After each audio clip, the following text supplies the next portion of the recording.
hey, hey, hey. Men, women, and children, hope is in the building. Hey. What is going on, Human Hope Familia? Welcome to episode 132 of the Human Hope Podcast. With your host, say it with me, Carlos Enrique with Good Guzman Chihuahua Cabello, or Los for short. Yeah, 132. 132 is coming for you. I'm a poet and I didn't know it. Oh man, do we have a gift today? We are going to be joined by two dear friends of mine. And you know what? I know that last week the It's Never Too Late series ended with me, myself, and I. And this isn't actually part of the It's Never Too Late series until I listened to the interview and I thought, you know what? I know a lot of people that are going to listen to this conversation and go, oh my gosh, I want to do that, but it's too late. I'm here to tell you right away, it's not. It's not. You're going to be inspired by my friends Chris and Sara.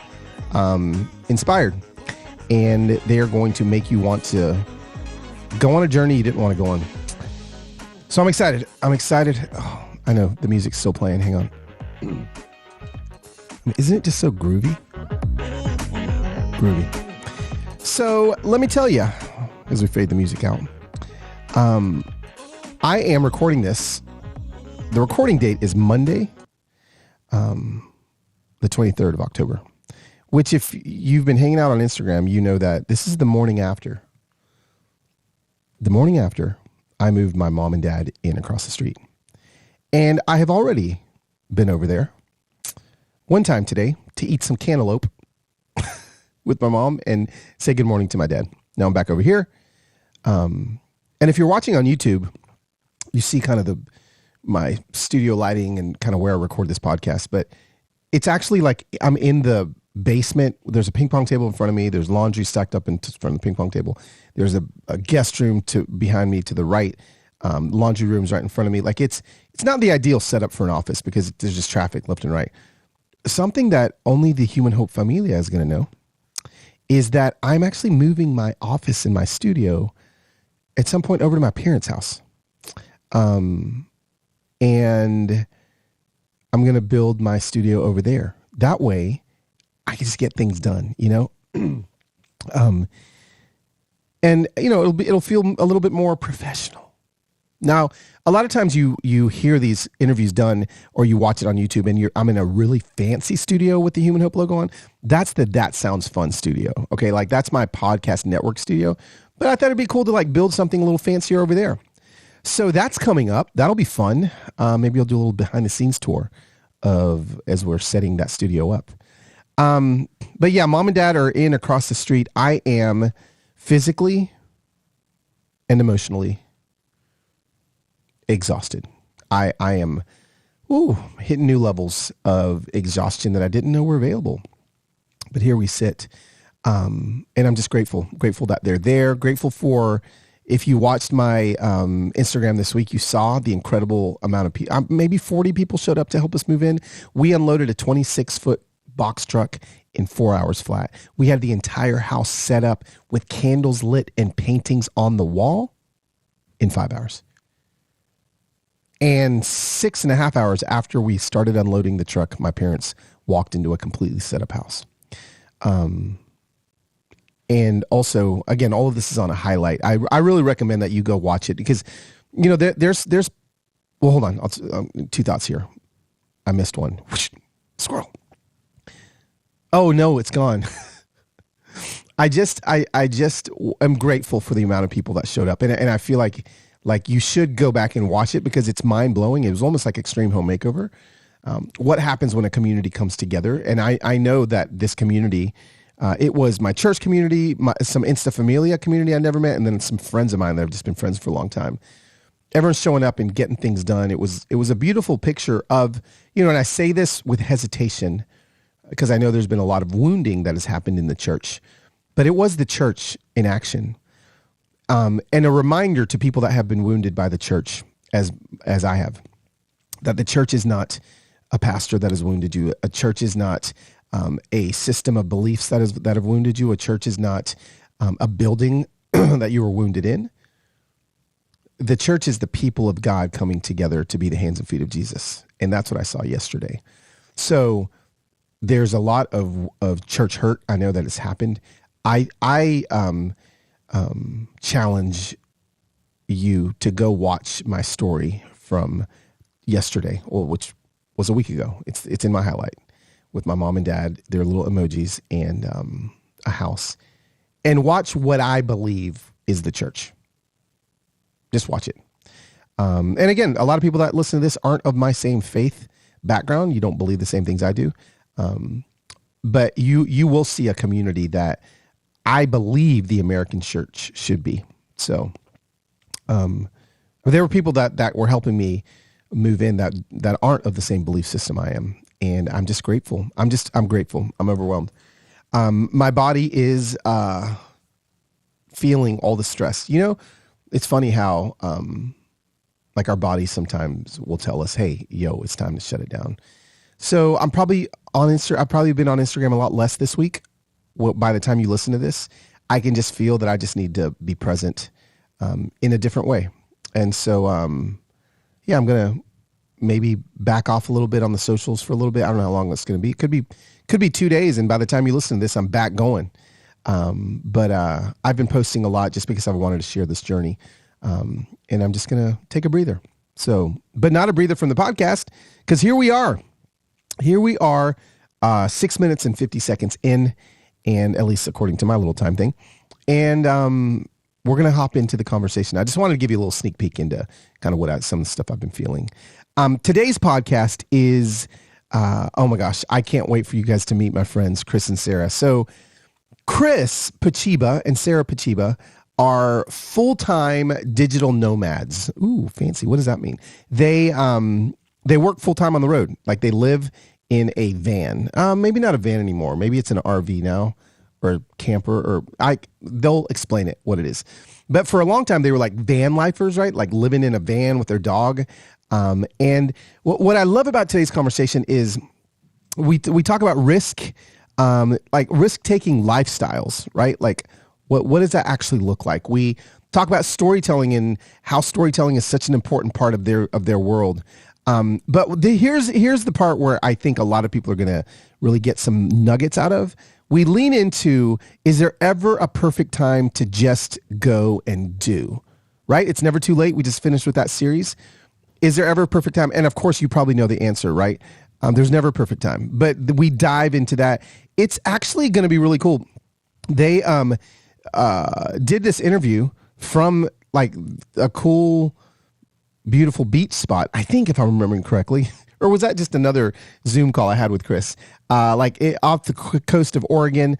Also, Chris is the one that has designed a lot of things that you see, whether it be book launch things, my book covers. He designed Kill the Spider and Enter Wild. And yeah, so he's just been part of my team for a long time. And I'm just so appreciative of him and Sara and all the goodness that they are going to give to us. So, Human Hope family, be inspired. This is going to be a fun conversation by the hope that these humans give us, Chris and Sara. Okay, Human Hope familia, I am sitting across, a guest across the country. I see them in front of me, like I can touch my screen, and I'm touching Chris's forehead and I'm touching Sarah's forehead. But I'm talking to Chris and Sara. They're actually known as Chris and Sara. When I was in a meeting yesterday, everyone's like, "So how do I find them?" I was like, "Just Google Chris and Sara." Right. And there's a picture of Chris getting eye surgery in Korea that pops up all over the place. And so, you find things. Anyway, guys, welcome to the podcast. So glad you guys are here. Yeah, thanks for having us. Thank you. Good to be here. Absolutely. Yeah, no. Okay, so you said good to be here. Let's just start here. Where is here? Where are you glad to be besides on the podcast? Yeah. Where am I looking at you? I see some sort of forest behind you in a window. Yeah, we actually are in Olympic National Park. We're right on the Washington coast. And by right on it, I mean we snagged a beachfront campsite at the national park. So we're like looking over the Pacific Ocean right now. We had to beat some people for it, but we're here and it's beautiful. So. Okay. Okay, so let's just start here. We can get into like, all the other things I want to talk about, but let's just talk about like people that like to go camping in the summer and you're traveling around national parks and you just said we had to beat some people to get this. Give us the secret sauce to getting, I don't care if you're at, Home Junction National Park or State Park in like, I don't know, the forest of Alabama or what, like, what's the trick, guys? Get there early. Yeah, get there early. And if you have Starlink, you could have high-speed internet while you wait in the parking lot. And then you wait them out. Like you just got to wait them out. It's the older generation that typically beats us. Yeah. So we've got to be faster. They get up at like 5 a.m. Yeah. They don't sleep very much. So they're they're in line to get these campsites. So are you saying you got to like get in an actual line of vehicles?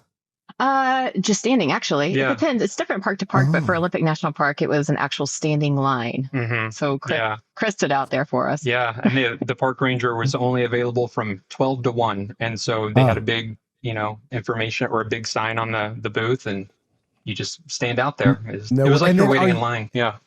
Are you like choosing the campsite like on a little map, or do you have to grab a thing and sprint to your campsite? It's sort of like a wait list thing. So we got whatever we could get, but we got lucky, and the one that our number was up for, it was a beachfront one. It could have been something much different. Yeah, but and we're last minute sort of people, and so we just kind of wandered into the Olympic Peninsula area, and we snagged this. Typically, like these people, they're booking it out. I mean, weeks, months, out. So they're more prepared than we are half the time. Amazing. Well, thanks for that little bit of information to know that we can be last minuters and still end up with a beachfront campsite. How long do you have? How long before they kick you out? Oh, just one night. We're heading north tomorrow. So. But that was our decision. Yeah. That was our decision. Yeah. Oh, you could have stayed longer. Yeah. No, if we had seen the view before we decided on the dates, maybe we would have. We didn't know if we were going to get stuck by the restrooms or if we we're going to have a beachfront, access. So, yeah. Sure. No, that makes sense. That's awesome. Well, listen, I've kind of introduced you guys a little bit on the intro before we started this conversation, but why don't I let you guys just kind of let everybody know kind of who you are together as a couple, and then who you are. Oh, I like this. I like the way this is coming out here. Who you are together as a couple, and then who you are separately as individuals. Ooh. You want to go? Yeah. Oh, okay. Sure. Well, we're Chris and Sarah. We are husband and wife, and we call ourselves digital nomads. I guess that's the easiest way to describe us. So we travel and we work on the road, and we've done that full time for about 4 or 5 years now. Mm-hmm. So that's the business side of things, but individually we both love to travel, but I am the adventurous one, like Enneagram wise, totally a 7 all the way. So I am very much like always trying something new. That's very much my thing. And then Chris balances me out and keeps me from making too many irrational decisions. I'm a 9. So if you're in Nashville or anywhere else that knows Enneagram, I'm a 9. And that means I'm a peacemaker. And I like routine. I like we do balance each other out. She gets me out the door, and then I'm like, hey, let's slow down. Let's be here. Let's, try something like that. So, but yeah, I think one thing, while we're digital nomads and we still work full time from the room, whether it's different clients or, and we do like graphic design, website work, all that stuff, but we also document our travels and put it on YouTube. And that's what a lot of people kind of follow along. They just, and somebody said the other day that where our channel is just so random that it's real life. And that's exactly what it is. It's just kind of all over the place, but it's our real life. It is. That's how often are you YouTubing, like putting content up on YouTube? Usually once a week. Yeah, usually once a week. Yeah. So we're doing that. And then we actually just started doing like a podcast too. So that's added to it. But yeah, usually once a week, it's a different adventure, whether it's here in the States or internationally. Yeah, that's amazing. As long as I've known you, it's actually crazy that you said you've been doing this kind of digital nomad thing 4 or 5 years, which is just making me feel really old because like, I mean, I knew you guys way before you were doing this, but the one thing that I will say that has stayed consistent is, you guys are storytellers, and you've been telling stories for as long as I've known you. When I first met Chris, I just remember, help me remember, Chris. I was like, I was like maybe doing my own like fitness course, and Yeah. I Oh was my like gosh. in need of somebody to help me edit my videos because I was editing them every night. Yeah. And I was like, I was shooting them on my Mac like FaceTime camera, like the camera that's like on the, and I do burpees and I do like all these things, and then I would like edit them myself and I'd post them, and I was like, man, I'm like every night I'm up till 1 a.m. And I just remember you like reached out. This may have been, who knows if it was pre-Instagram, but It you was, reached out and yeah.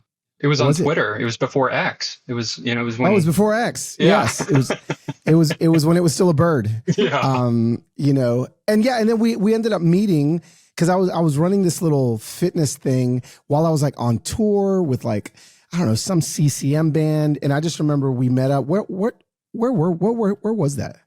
It Do you was, remember? Seattle? no, it was somewhere in North No, Carolina. it It was like, was in the middle of North Carolina. We were living at Raleigh in the time before we moved oh, out to That Seattle. long ago? That long ago. Oh my yes. gosh. Yeah. That's been like 7 years ago then. Yeah. That's Oh a, yeah, no, it was. And anyway, you started editing my videos, and I say that because, um, you know, as much as people look at what I do, and it's been a grind and an entrepreneurial hustle for a long time. For honestly, I mean, it still is, but for as long as I can remember. And you guys were doing kind of the same thing. You know, I know that Sarah at the time, were you doing something in, I could be way wrong, like healthcare maybe? I was working for a nonprofit, like a A medical nonprofit. Yeah. medical nonprofit. Yeah. So I was working remotely. That was Okay. definitely not a dream job. So I got out of that one. It paid the bills for a little bit, but yeah, that was a one Yeah. year thing. No, well, then Chris started editing some of my videos, and then we just became friends.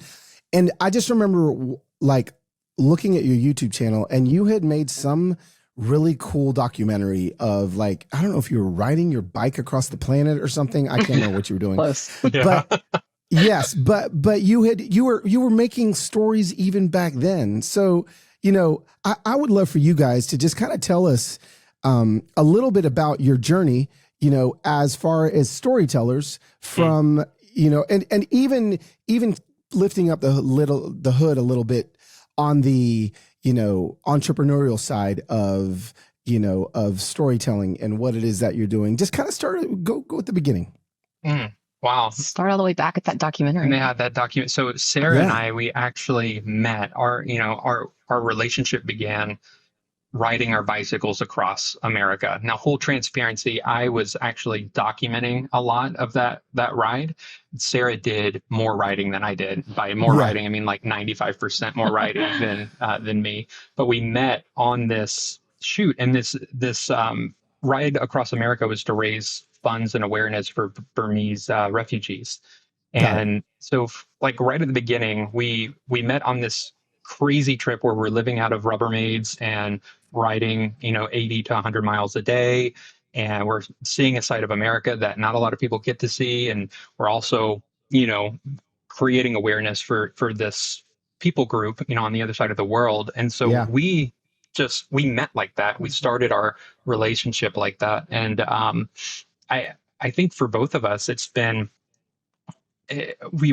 just been integral in who we are. We've always wanted to be a part of, whether it's people or an organization or whatever. We've always wanted to be a part of a bigger story and be able to share, things that maybe you haven't heard about Yeah. or haven't been exposed to. And so I think that's really what drives us. Yeah, we always go and kind of look back at that cycling tour because it was 8 weeks across the country, and every single person on that trip was just, it was the weirdest group of people. I mean, great. We're still great friends with all of them, but like you never would have naturally put each of these people together. And so you Yeah. have like, you're learning each of those people's story. And at the end of it, you're great friends. And then you also are seeing these different sides of America that most people never see. I mean, these like Yeah. 200 people towns in North Dakota that no one's ever going to go through. Like there's a story there. And I think we fell in love with sharing that story of people and places. And then it's just sort of snowballed and grown from there. We've Yeah. done months in Thailand and South America and sort of all over since then. Yeah. And back then, even on that tour, we were still working remotely. Like I said, we did, Yeah. graphic design, all that stuff. And so that was how we were able to fund and be able to travel wherever and work from wherever. And I remember one of my friends when I was living in North Carolina at the time, they're why are you living here? You could live anywhere because your job is fully online. Nobody needs you in person. And it really stuck with me, but I never pushed out. Like I just was very Yeah. comfortable with where I was. And then Sarah was the one who was like, hey, we need to go. Like we just need to leave. And so we moved. Really? Yeah, like so we moved to Seattle, which is completely very different from where we both grew up and lived, and Yeah. we fell in love in the Pacific Northwest, and then from there we just started traveling and living in Seattle. We noticed that the rent was getting a little higher, and we're like, oh, you know what? Like for the amount of money that we're paying for this apartment in Seattle, Right. we could be traveling and doing something else. And so that's when we bought a van. We bought our first van, I and remember. we decided to live in it because it was cheaper to live in a van than it was an apartment. This was like early in the van life trend too. So Yeah. everybody Oh, yeah. thought we were crazy. Like nobody was doing this. Yeah, our Or I family, shouldn't say nobody, but very few people were. very few people. Our family was asking, "Was everything all right? Do you have enough money? You're okay? Like, please, But we're here to help." And we're like, "No, no, no. We're going to live in this van and we're going to travel." And then the first 4 or 5 months, we didn't. I mean, besides Instagram, we really didn't Yeah. document all that Yeah. much. We just lived it. Yeah, and then we were actually camping at Disney World Mm-hmm. for in the winter during like the polar vortex days, and we saw this elderly couple and they had a GoPro with their dog, and I'm like, what are you doing with that GoPro? And they're like, oh, we have a YouTube channel and we document our dog and all the adventures we travel around with. And I remember they were so nice and so sweet. And I remember when they left, I looked at Sarah and I was like, if they have a YouTube channel, Right. we needed to have a YouTube channel. And we started our channel the next day. Yep. Did you? Yeah, we The really next did. day? Yeah. Yeah. Yeah. Yeah. Wow.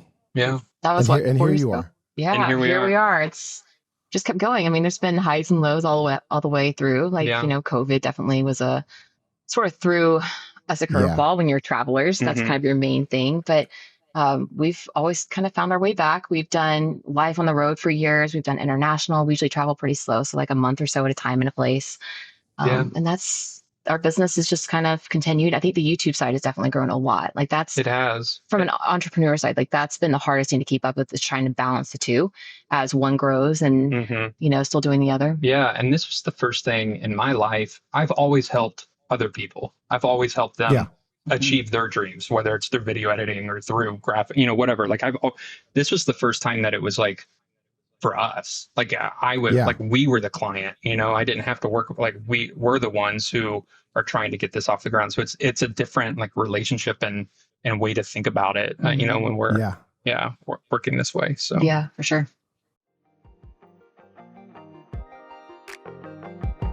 This show is sponsored by BetterHelp. Listen, if there's ever been a season where I need to talk to my therapist on a weekly basis, it's right now. I've realized that in the stress of my life right now with my buying a house across the street from my parents, moving my parents in, packing up my parents to leave their home in Atlanta, Georgia, my career taking off, my daughter getting married, my son being 17, my marriage trying to be what it is, everything is happening at one time. It is so full. I need my therapist. And I'm so grateful that I get to experience somebody else leaning in to the deep parts of my life. This is what I got to say. If you think that you could benefit from a therapist leaning into your life, it doesn't mean your life is broken. It could just mean that your life is full and spilling over the edges. BetterHelp is an incredible way to do that. Okay, so if you're thinking of starting therapy, give BetterHelp a try. It's entirely online, completely designed to be convenient, flexible, and suited to your schedule.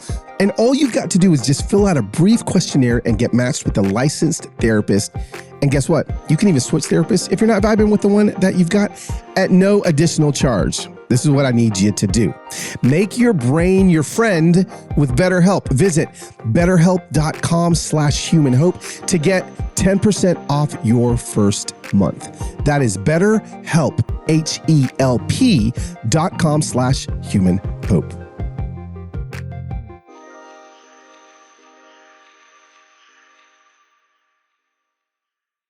And I mean, so now, where would you say your primary focus is as far as, what you guys are doing every day? Like, is someone here is digital nomads, kind of doing some graphic design stuff on the side, kind of, doing this, have our own YouTube channel, which is great. I mean, I feel like you guys are like at 100,000 subscribers or something like that. I mean, I could be wrong. Yeah, no, we're over 100 now. Yeah, we hit 100 last year. So. 131. To be Oh, let's go. Who's counting?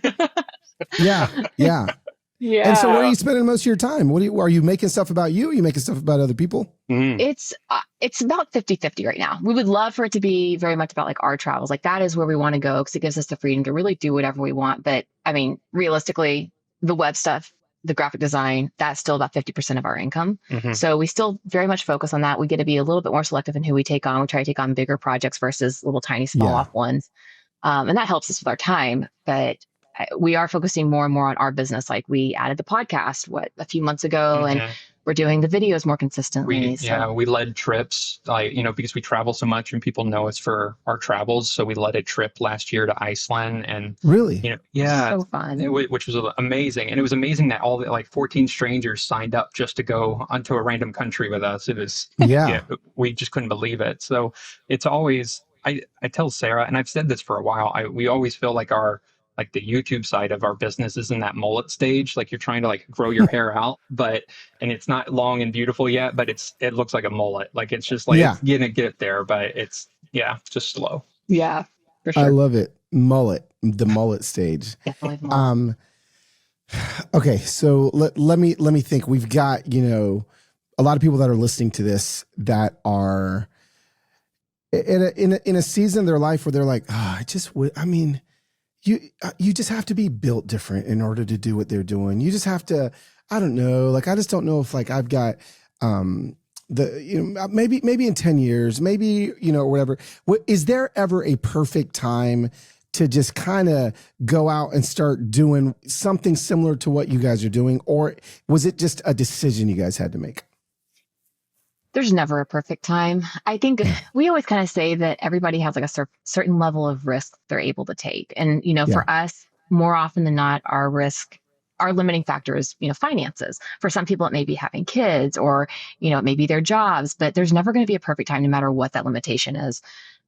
You do kind of have to just go, but you can make a calculated risk. That's what we always say we take is we kind of look at it and say, how much can we really risk? And so our point of entry was our first van. It was the cheapest way that we could travel and make it full time and sort of work along the way. So there's never a perfect time, but I think there are different ways to go into it. And I think a lot of people see maybe what we're doing, or they see other people on YouTube who are traveling full time and they're in a new country every 5 days. And they think that's what it has to look like. But that's not realistic. There's plenty of people out there who are doing it, a month at a time, a couple months at a time, or maybe they're just traveling a lot slower, and that's completely okay. Yeah. Everybody does it different. You just have to be creative with where you're at in your life and what makes sense. And I will say something that we always say is I wish we would have started sooner. Yeah. Because we had so many adventures before we started YouTube, and I wish we would have been better at least documenting them, or being intentional about that. And even being at campgrounds like this, normally people consider this retired life, we're always the youngest. We're always the youngest at a campground, and we all the time will have people who are retired. They'll come up and they're just confused. They're like, so how do you do this? Why are you here? And we'll tell them, oh, we can work from the road, blah, blah, blah, all this. And almost always they said, I wish I would have been able to do this RV life earlier. I wish I would have been able to start earlier. And wow, I think it's just, I would start now. It doesn't, and everybody always equates their success. Like they have this marker, they'll find somebody online, they'll see their success. Right. And you shouldn't start at their success. You shouldn't start where they're at, because they had to start in an empty room or with no money or whatever first. And then, go from there. That's you talk about YouTube, and I'd love to lead in this for a second, because YouTube is so freaking confusing to me, right? So I'm really good at Instagram. That is what I kind of sneeze and Instagram comes out. I breathe and I'm breathing Instagram. It's just, and when anytime I try to do, I try to do YouTube, I'm just I don't freaking get it. Is there talk to us about your YouTube growth journey. Talk to us a little bit about, some of the highs and the lows of like, are there ever days where you're just like, why is this video getting 0.00001% of the views as this video when I've got the same amount of subscribers? Are people not like, teach us a little bit about YouTube for anyone that's interested in like, well, I've tried YouTube and it was a disaster. Is it as complicated as it seems? Sometimes. Yes and no. Yeah. There's definitely a formula you can take. I mean, you could totally play like the SEO game and really get your videos out there, make them education based, and they can be searchable. Like you can totally do that if your end goal is just to get views. But if you're doing something that you love, I think we take the hard way around. We're a little bit all over the place sometimes because we don't want to burn out, and we know we're not going to burn out as quickly if we're doing what we really love. So if we would niche down like everybody says to do these days, it would be easier to grow, but we would get bored with the same thing over and over. So it can be a little bit of a mystery.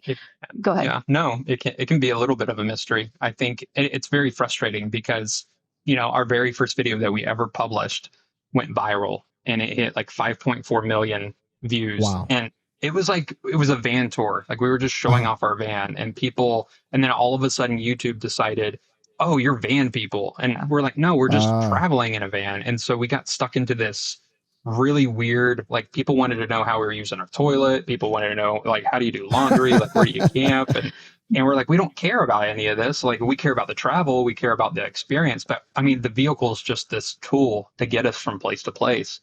And it took a while and it felt like we had to keep publishing content that we wanted to publish at first, and it would bomb, and it still bombs. It still bombs, but sometimes, yeah. And so, but occasionally we were able to attract an audience of who we were going after and who we wanted to be a part. But I mean, even now, like some days we'll think that we have a video that is just going to go gangbusters. We're like, this is going to be really good. I mean, for instance, this past video was about Guatemala. I got to fly to Guatemala and spend some time with some indigenous people there and work with a nonprofit, and it was near and dear to our heart. Like with beautiful video, beautiful. Like we loved it, and it is like a 10 of 10. Nobody watched it, but then we throw up a video of my eye surgery in Korea, and like the whole country of Korea is just like going crazy for it, or like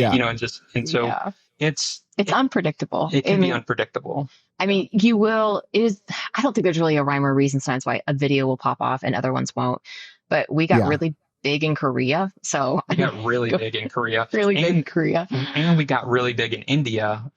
We live in Chattanooga, Tennessee. That's our home base, but we have a tuk-tuk, like a three-wheel Indian rickshaw, auto rickshaw. Yeah. And we made a video about it, and it decided to show it to Indian people, and the American embassy over in India decided to buy tuk-tuks for all the employees for the American embassy over there. And because of that, our video went viral in India. So it's just my gosh, there's all these different layers of why your video could do well. And sometimes it could happen immediately. And that's the beautiful thing about YouTube, though, is that a lot of times it'll happen later. So it could happen 3 years from now. So you just never know. Yeah. The tuk-tuk one did. It happened 6 months later. We got 2,000 views on it early on. And then now it's like 750,000 views or something crazy. Yeah, it's weird. YouTube's weird.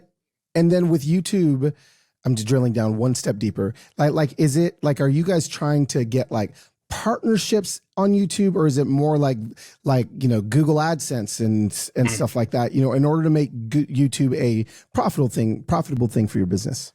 Yeah, both. AdSense is there. AdSense doesn't make as much as what people think it does. So partnerships are our biggest thing. So we'll take out, sponsored video posts. People will sponsor us to go to a place or to advertise a product. Sometimes it'll be including like Instagram Reels or Instagram posts. It can look a lot of different ways. It can be very custom to the person. But yeah, sponsorships are definitely the thing that pays the bills when it comes to YouTube. You don't really make that much off of your views, but your views can dictate how much people are going to pay you. Yeah. It can. So that's kind of like the important thing. It's not all sub number. It's not all views number. It's a little bit of a combination of everything. Yeah. And people don't talk about this. The views from where the views come from, like our ads. So we had a video, like a Korea video, or actually the perfect one would be the Indian video. Like it's sitting at Yeah. almost 1 million views. Like it's getting really Okay. close.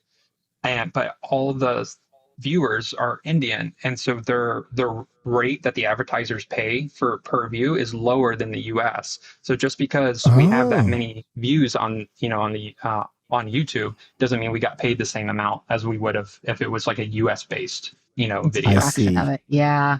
Yeah.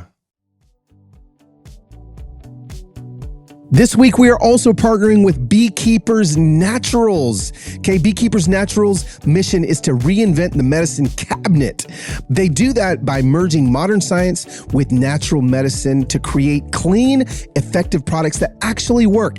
And as a beekeeper myself, I know that propolis, which is what my little bees are making in the backyard right now, is that secret hero ingredient. Okay, listen, my bees are making it right now to like seal the beehive shut, but propolis is the medicine of the beehive, and it helps support our immune system with antioxidants, vitamins, minerals, and over 300 beneficial compounds. So not only are you helping your own body, but you're helping the bees.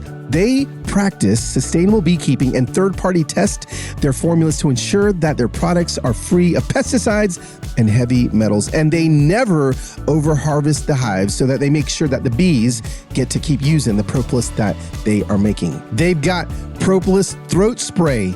I've needed some because I've had a cold last week. They've got kids' throat-soothing lollipops as well.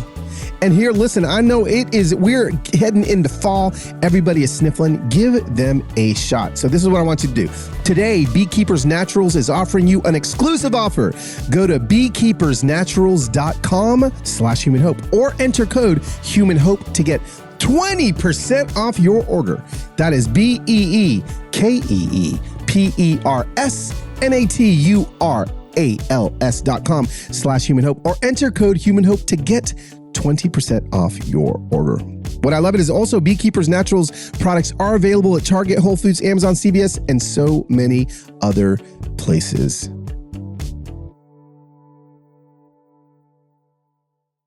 What has been the hardest thing for each of you individually about, let's say about transitioning from being like van life? Because for a while you're right, you got stuck into van life, the niche, right? Like it was just the van. You're right, like the tour of the van, or how do you do this with the van or that with the van? And then you guys made a conscious decision to, you know what, we are. I mean, I just watching from afar, I was watching you guys go, nope, we are travelers now. We are not van people. It doesn't matter if we're in a plane, in a van, in a boat. This is what we're gonna, And so, what's been the hardest thing about purposely moving? And the reason why I ask you this question is because a lot of people are making decisions to really do a course correction on what it is they're known for, what it is they're building, what it is they're trying to do. And I think a lot of people are scared of that because the thing that is working, and it's like, but I don't necessarily want to do the thing that's working. For me, I was a music guy, I was a worship leader, and then I made a conscious decision to become a speaker and an author. And there was a good year and a half where it felt like the worst decision of my life, but I knew that I didn't want to do the other thing. I wanted to do this. So what's been hard about that pivot for you guys? Oh gosh, that's a hard question. I think just pushing, this may be too broad of an answer, but I think just pushing through, even when the numbers are telling you stop, like go back to what that is. Because at the end of the day, like we are not full-time with YouTube or that side of our business. We're still doing the web design and the graphic design, which dictates, how much time we can put into what we're doing with the YouTube stuff. So when our views bomb, if our channel's failing, we're farther from where we really want to be. And so we're having to give more time to our other side of the business. And I think trying to still prioritize what we love in the midst of having to do, what pays more of the bills. That's been the hardest thing and then to not get burned out or drained in the process. Yeah. It's really easy to get completely, I don't want to say burned out because I feel like burned out means you're almost done, but definitely like fatigued. When your job is always creative, like on both sides of the business is creativity, and you want to have the energy to put into what you really love. Yeah. Well, and like the business name is called Chris and Sarah. Yeah. Like, it's based off of our personality of who we are. And like people now people follow us for us. Like, and we understand that. But when a video bombs or when we're not successful, it's almost like, well, Chris and Sarah suck. Just Yeah. like their worth as a human being Mm. isn't good enough. And so, That's easy. That's really easy to do. yeah. And so if we had a company that maybe wasn't our name, that was, just, coffee or whatever, Yeah. it's not as personal. It's business. It's like, hey, the Sure. business is struggling right now. It's fine, but it's not an attack on your like person, you as a Right. person. And so Right. that's been probably a really difficult thing, is like our self-worth could be tied up into Yeah. Instagram or, YouTube or whatever. No matter how many times you say it's not. Yeah. No matter, yeah. You can be like, no, it's fine. It's fine. And like deep down, you're like, no, it's Yeah, they don't like me this week, which is not true, but it does get with you. Totally. Yeah. No, that's good. No, that was a great answer. I love that. Do you guys see yourself, do you see an end of the travel thing? Like as you guys look, or are you just like, nah, I mean, we're probably just going to do this until it's over. We were just talking about that yesterday. Yeah. I think we'll probably keep going forever if we can. I mean, Yeah. who knows what life's going to throw at us, but we did just, we're not in a van anymore. We haven't been in a van for over a year now, but we did purchase like this old 1988 Land Cruiser, Toyota Land Cruiser. It's from Germany. So it's this really quirky little camper. Okay. And our plan is we're going to ship it overseas. So we're going to start traveling a little bit slower, but overseas. So doing more international versus domestic. That's sort of like our next step to grow. We started where we could afford in the US and we're growing more internationally.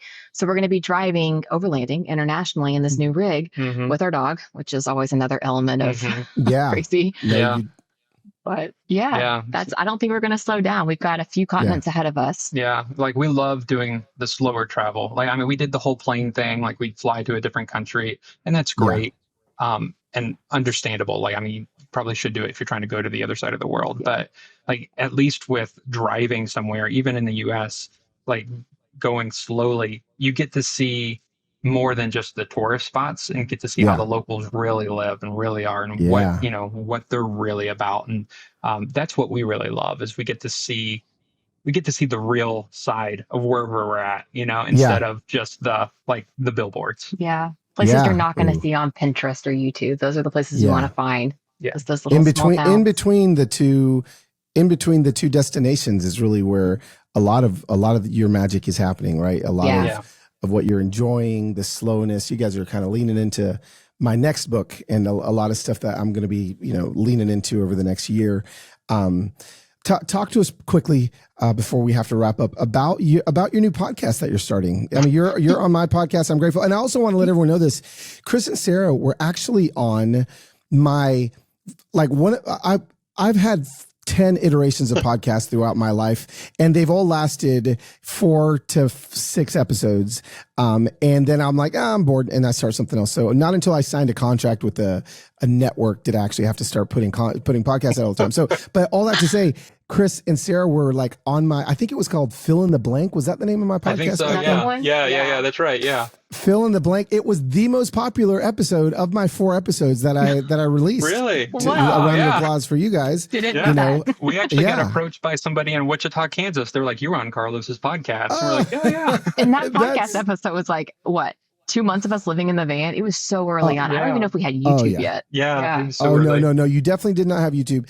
And I want to say it was my most popular podcast, and maybe 500 people listened to it. So it was, there wasn't a lot of bandwidth there, but it was awesome. So all that to say, tell us about your podcast. You guys started one. You've got fancy mics in front of you. So I'm like, oh no, these guys are professional podcasters. We're professional. Yeah. We started a new podcast called What No One Tells You. And it's conversations, with people about really kind of what no one tells you, like what it's really like working for an airline, or what it's really like traveling to a certain part of the world. And it's a way to tell cool stories, to have other people tell their cool stories and introduce you to a new idea that you may never have heard. Like we've had people who have sailed across the Pacific Ocean on their own. And what else have we had on? Just some really fascinating people. I mean, we're so boring compared to half these people that we're talking to. So that's really cool people. Yeah. Really cool people. And so it just gives you and it's kind of in line with our brand, that it's kind of random and everywhere. There is travel is a central theme, but the topics can range from it's kind of broad and what we do and who we have. So people can get and listen to it everywhere. Yeah. All the places podcasts. Right? We've got YouTube, Spotify, all that stuff. Yep. Okay. Well, everybody go listen to their, not only listen to it, but subscribe. And again, the podcast is called, tell me what it's called again. What No One Tells You. What No One Tells You. That is amazing. You guys, I am constantly rooting you on, cheering you on. Thanks for hopping onto my podcast, Human Hope. It is, I find you guys very hopeful. Sara, I've never even told you this before. I was telling Heather before I hopped on the podcast. I was like, literally, if there's one thing that is like hopeful in who you're just your countenance and your smile is literally just delivers hope to people. All you got to do is smile and laugh. And I'm just telling you, like, I see it and I'm like, holy cow, like I just feel better about everything. So, just know that you guys are hopeful without even saying anything. And when you do say something, it is really impactful. And I'm cheering you guys on. Also, for everyone that doesn't know this as well, Chris actually designed a few of my book covers. So, if you've held my books in your hand, you've held his work in your hands. So that's right. Yeah. Wow. Yeah. Pretty good. Amazing. All right, guys. Thanks so much for hanging out. Thank you. Thanks for having us. How good was that? Hey, listen, you guys can listen to Chris and Sara more regularly by following their Instagram page, but also subscribing to their new podcast, What No One Tells You. Conversations with people about what it's really like to work for an airline, travel certain places, sail across the Pacific Ocean or whatever, right? They are interviewing some really cool people. You guys are going to love them. Also, Chris's voice, I just can't get enough of it. I don't know why. Like, I just want him to talk to me all the time. He's got the voice of just what your best friend should sound like. That's what Chris's voice sounds like. Sarah's voice sounds like, I don't know. It's very Sarah-ish. It is so calming and soothing and relaxing. Whereas Chris's voice is a little bit more mischievous. Why am I analyzing my friends' voices right now? I have no idea. But anyway, thanks for listening to this week's episode of the Human Hope Podcast. Friends, by the time you listen to this, I will be finished with a management team planning meeting for 2024. Big talks about the podcast. And you guys aren't even ready for some stuff that's coming in 2024. We're already talking about it in 2023. Hey, Dr. Delight, hit it. Hey. All right, men, women, and children, Hope is leaving the building for a week. We'll see you next Thursday for another episode of the Human Hope Podcast.